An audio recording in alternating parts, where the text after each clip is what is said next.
Welcome to పొలిటెంట్ health. ఈరోజు మనతో పాటు mind coach doctor Harish Teneti గారు ఉన్నారు. వారిని అడిగి టీనేజ్ విషయానికి వస్తే టీనేజ్ పిల్లల్లో చాలామంది రియాలిటీకి చాలా దూరంగా ఉంటారు. అలా కాకుండా ఊహల్లో కాకుండా రియాలిటీకి దగ్గరగా ఉండాలంటే ఏం చేయాలి? వారి మాటల్లోనే తెలుసుకుందాం. నమస్తే హరీష్ గారు.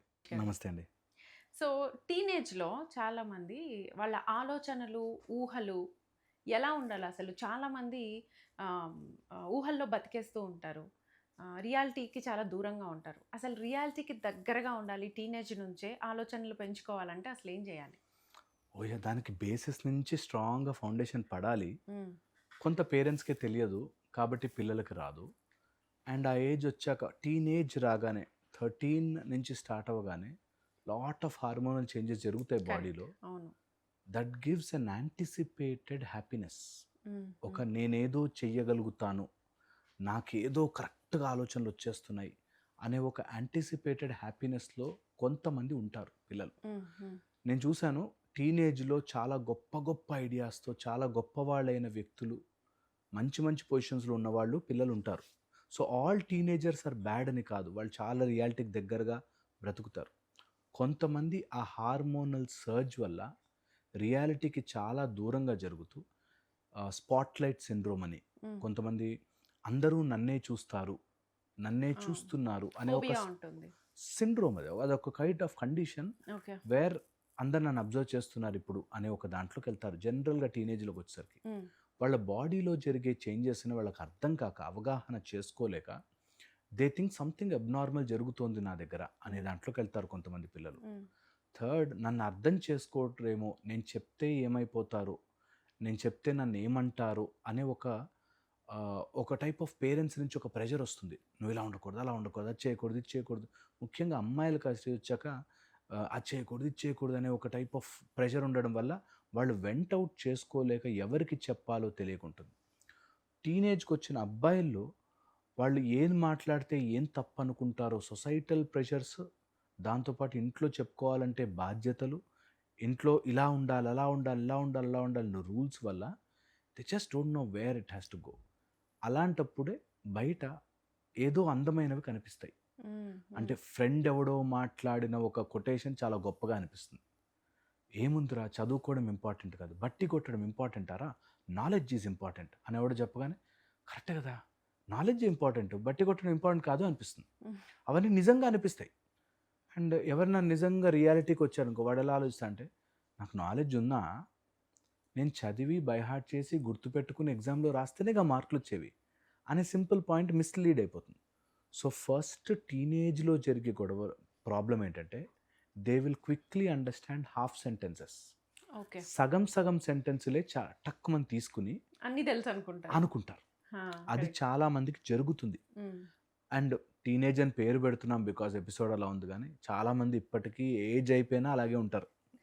ఆ! కొంతమంది ఏజ్ ఆ! అయిపోయినా కూడా వాళ్ళకి తెలిసిందే సత్యమని, వాళ్ళకొచ్చిందే కరెక్ట్ అని, ఇంకెవ్వరికీ ఏది తెలీదన్నట్టుగా బిహేవ్ చేస్తుంటారు. That's very important.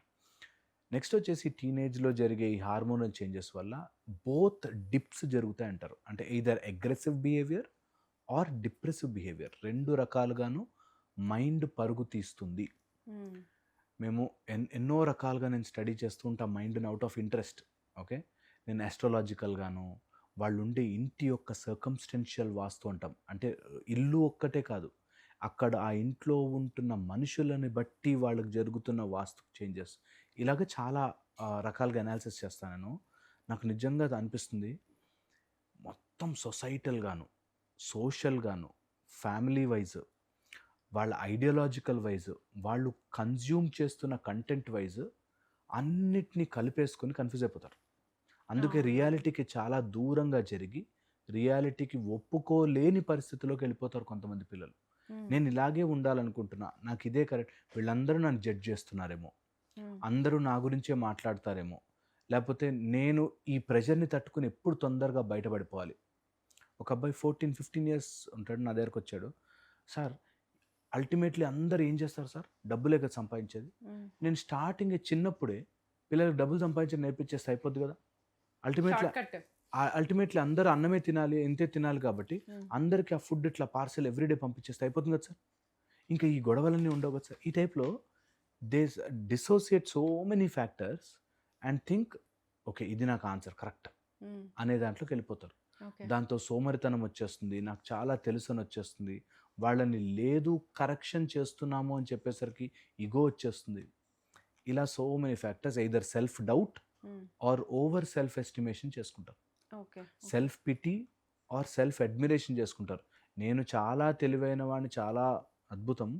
కానీ మా అమ్మా నాన్న తొక్కేస్తున్నారు. నా ఫ్రెండ్స్ అందరూ నన్ను బుల్లీ చేసేస్తున్నారు. హ్మ్. నా చుట్టుపక్కల వాళ్ళందరూ నాతోనే గేమ్స్ ఆడేస్తున్నారు. హ్మ్. నాకెవరు ఫ్రెండ్స్ లేరు అనే టైప్‌లో they will create a shell. ఇది ఒక యాస్పెక్ట్. ఇంకోటి too much of friends. Friend కోసమే బ్రతకాలిరా. స్నేహం అంటే జీవితం రా. అసలు స్నేహం కోసం ఏదైనా చేయొచ్చురా. ఈ మధ్యన నేను ఒక స్టూడెంట్స్ గ్రూప్‌తో మాట్లాడుతుంటే వాళ్ళు ఎట్టి పరిస్థితుల్లో అయినా సరే వాళ్ళ గ్రూప్‌లో అందరూ ప్రేమించాలి. ప్రేమించి బయటికెళ్ళిపోవాలి. పారిపోవాలి. ఇవే డిస్కషన్‌లు అవుతుంటాయి. నీకేంట్రా పోరి పడిపోయిందిరా, నీకేందిరా అది. ఈ టైప్‌లోనే అదొక మాట్లాడుకోవడం. క్రేజ్ ఆ ఏజ్‌లో. ఆ ఏజ్‌లో ఉండే క్రేజ్. సో, వాళ్ళకి రియాలిటీకి దగ్గరగా వచ్చి హ్మ్. మాట్లాడి అర్థం చేసుకోవాలి అనేది ఉండదు. అవును. అవును. అండ్ వినేటప్పుడు కూడా ఎందుకంటే ఆ కట్ చేసే లాజిక్‌లు చాలా బ్యూటిఫుల్‌గా కనిపిస్తాయి. ఇప్పుడు ఫర్ ఎగ్జాంపుల్ ఏదైనా లెక్చర్ ఇయడానికి ఎక్కడికో వెళ్తాం. అక్కడికెళ్ళినప్పుడు లాస్ట్ బెంచ్‌లో కూర్చొని బ్యాక్ బెంచ్‌లో స్టూడెంట్స్ ఉంటారు కొంతమంది. వాళ్ళు ఊరికే అల్లరి చేస్తా ఉంటారు. అవును. ఓకే. వాళ్ళు అల్లరి చేసేది కాకుండా ఫ్రంట్‌లో కూర్చొని వింటున్న వాళ్ళని ఇంకా ఎక్కిరిస్తారు. అరే! నువ్వు ఉండడం వల్లే ఆడు ఇంతసేపు చెప్తున్నాడు. లేకపోతే ఆడు ఎప్పుడో ఎళ్ళిపోయేవాడు ఈ టైప్‌లో. సో, అలా అక్కడ వెనక కూర్చొని ఒక సౌండ్ చేసినా, లేపోతే ఒక విజిలేసినా మిగతా అందరు నవ్వేసరికి నేను ఒక హీరోలాగా అయ్యాను అనేటట్టు. That looks beautiful at that age. Identity. అదొక చూసావా నేనెంత హీరోయిక్‌గా చేశాను హ్మ్. హ్మ్. హ్మ్. అనే ఒక హై ఇస్తుంది. హ్మ్. ఫస్ట్ పార్ట్ ఏంటంటే మన సొసైటీలో అలాంటి హీరోయిజంని పెంచి పోషిస్తారు. వెనకాల ఎవరన్నా ఒక స్కూల్లోకెళ్తే బ్యాక్ బెంచర్స్ ఆర్ గొప్ప అని ఎక్కడో నేను చదువుతుంటే విన్నా నేను. హ్మ్. బ్యాక్ బెంచర్స్ గొప్పేంటి అని నాకు ఆశ్చర్యం వేసింది. హ్మ్. ఒక రూ. 1,00,000 అందరూ ఈక్వల్‌గా ఫీజు కట్టే స్కూల్‌లో అనుకోండి. ఎగ్జాంపుల్ ఓ 10,000 లక్షో కడుతున్నా. ఎందుకెళ్తున్నాము? చదువుకోవడానికి కదా! చదువుకోవడానికి నేనొక ఆటోకి రూ. 10 కడితే నాకు మంచి సీట్ రావాలి అని నేను కోరుకుంటున్నప్పుడు, నేనొక స్కూల్‌కి రూ. 1,00,000 కట్టి చదువుకోవడానికెళ్తే, చదువు తప్ప వెనక కూర్చొని అల్లరి చేస్తున్నానేంటి? అది గొప్ప ఎలా అవుతుంది? అనే సింపుల్ కాన్సెప్ట్ ఆలోచించరు. ఆ ఓకే. టైంకి అది బావుంటుంది. బావుంటుంది. అండ్ హ్మ్. దానికి వాళ్ళ దగ్గర లాజిక్‌లిస్తారు. హ్మ్. ఇప్పుడున్న సొసైటీలో కొంతమంది ఈ వెనక ఆర్ వీక్‌గా ఉన్న వాళ్ళని ఆర్ ఏ పని కోసమైతే వెళ్ళామో దాన్ని డైవర్ట్ చేసుకునే పిల్లలని టార్గెట్ చేస్తూ హ్మ్. వాళ్ళకేం చేస్తారంటే బ్యూటిఫుల్‌గా అప్పుడు చూసావా వాడెవడో ఎన్నో చదువులు చదివాడు. కానీ బయటకొచ్చి పానీపూరి బండి పెట్టుకున్నాడు. కోటీశ్వరుడయ్యాడు. అనగానే ఓహ్ మై గాడ్! ఇప్పుడు నేను చదవాల్సిన అవసరం లేదు. పానీపూరి బండి పెట్టుకొని కోటీశ్వరుని అయిపోవచ్చు. ఇంత చిన్న లాజిక్ తెలియకుండా మా అమ్మ నాన్నకి అసలు బుద్ధి లేదు వేస్ట్ అని అనుకుంటారు. హ్మ్. బ్యాక్ బెంచ్‌లో కూర్చున్నవాడు వాడు గొప్పవాడయ్యాడు. వీడు గొప్పవాడయ్యాడు. వాడు గొప్పవాడు. చూసావా నలుగురు పేర్లు చెప్తారు. అది. అందుకనే ఏమి చేయొద్దు బాస్ ఎంటర్‌ప్రెన్యూర్‌షిప్ చేయాలి. ఈ ఎంటర్‌ప్రెన్యూర్‌షిప్‌లో నువ్వు ఏది చేసి డబ్బులే డబ్బులు అని చూపించగానే ఇక్కడున్న పిల్లవాడు ఇప్పుడు నేను తలదించి 3 గంటలు చదివి మెడ నొప్పులు తెచ్చుకొని మరి మార్కులు తెచ్చుకుంటే గాని సీట్ రాదు. అదే బయటకొచ్చి ఒక ఐడియా చెప్పాననుకో, రోబోటిక్స్ నేర్చుకున్నాననుకో, లేకపోతే ఒక యాప్ కనిపెట్టేసాననుకో కోట్లు అనే దాంట్లో ఉంటారు. ఓకే. ఓకే. సో, ఇలాగ రియాలిటీకి దూరంగా జరగడానికి గల కారణం హ్మ్. ఎక్కడెక్కడో కలెక్ట్ చేసుకున్న సిల్లీ కొటేషన్స్. హ్మ్. ఈజీగా వచ్చేస్తాయి డబ్బులు అనే ఒక ఐడియాలజీ. పిల్లల నుంచి దూరం జరపాల్సింది పేరెంట్స్ నేర్పించాల్సింది వెరీ ఇంపార్టెంట్. హ్మ్. అరేయ్! డబ్బులు ఈజీగా రావురా! ఉత్తిగా ఫ్రీగా వచ్చే డబ్బులు డేంజరస్. అలాంటి దాన్ని బెట్టింగ్ యాప్స్ కిందకి, తర్వాత మనకి ఈ జూదములు ఆడడము ఇవన్నీ ఈజీ మనీ. హ్మ్. నువ్వు యాప్‌లో ఇట్లా డబ్బులు పెట్టు, ఆ లాటరీ జరుగుతుంది డబ్బులొచ్చేస్తాయి. ఎక్కడ జరుగుతుంది అలాగా? జరగదు నాన్న అని పిల్లలకి నేర్పించాలి టీనేజర్స్. హ్మ్. మీ అందరికీ తెలీదు స్టాక్స్‌లో సార్ నాకొక ఐడియా తెలిసింది. ఆ క్యాండిల్ ఇలా వెళితే, ఆ క్యాండిల్ నెక్స్ట్ నుంచి అది డిప్ అవుతది మార్కెటు. దాని తర్వాత ఇక పెరుగుతదని ఒక అబ్బాయి నా దగ్గర లాజిక్ చెప్పాడు. హ్మ్. ఒరేయ్! అంత ఈజీగా నీకే అర్థమైతే అదేదో అంబానీయే చేసుకుంటాడు రా! క్యాండిల్ పైకెళ్ళగానే ఆయన చూడలేడా? మొత్తం అంతా పెట్టేసి ఇంకా 3 టైమ్స్ పెంచుకుంటాడు గదా! ఇంత సింపుల్ లాజిక్ అర్థం గాదు. హ్మ్. హ్మ్. అలాంటి వీక్ మైండ్‌ని పట్టుకోవడానికే చాలామంది తిరుగుతా ఉంటారు. ఓకే. ఓకే. హ్మ్. సో, అందుకని టీనేజ్‌లో ఉన్నప్పుడు ఆ డిసోసియేషన్ వస్తుంది. వేర్ ఈజీ లాజిక్‌లు హ్మ్. ఈజీగా కొంచెం ప్రెషరైజ్డ్ వర్క్ తట్టుకోలేక, హ్మ్. ఆ డిసిప్లిన్‌లో ఎక్కువ సేపు ఉండలేక బికాస్ ఆఫ్ హార్మోనల్ చేంజెస్, ఆ డిసిప్లిన్‌లో ఎక్కువ సేపు లాగలేక కొంతమంది ఈజీ మెథడ్ వెతుకుతారు. అండ్ కర్మగాలి కొంతమంది ఎవడో సక్సెస్ అయితారు. వాడిని చూపిస్తారు. అప్పుడు వాళ్ళనందరూ ఎక్కిరిచ్చారు. ఇప్పుడు వాడంత గొప్పవాడయ్యాడు. మనం ఇంత సో, చదివి ఏం లాభం అనే మైండ్‌సెట్ నాకు ఒస్తది. తీసుకొచ్చేస్తుంది. సో, నేనంట చదువు వల్ల నిజంగా లాభం లేకపోవచ్చు. హ్మ్. నిజంగా నువ్వు చదివింది ఇప్పుడు ఏ ప్లస్ బి చాలా మంది చెప్తారు ఈ లాజిక్. ఏ ప్లస్ బి హోల్ స్క్వేర్ నాకెప్పుడు ఉపయోగపడింది అని. కరెక్టే గదా! అహా! ఏ ప్లస్ బి హోల్ స్క్వేర్ నీకు లైఫ్‌లో ఇప్పుడు ఉపయోగపడలే.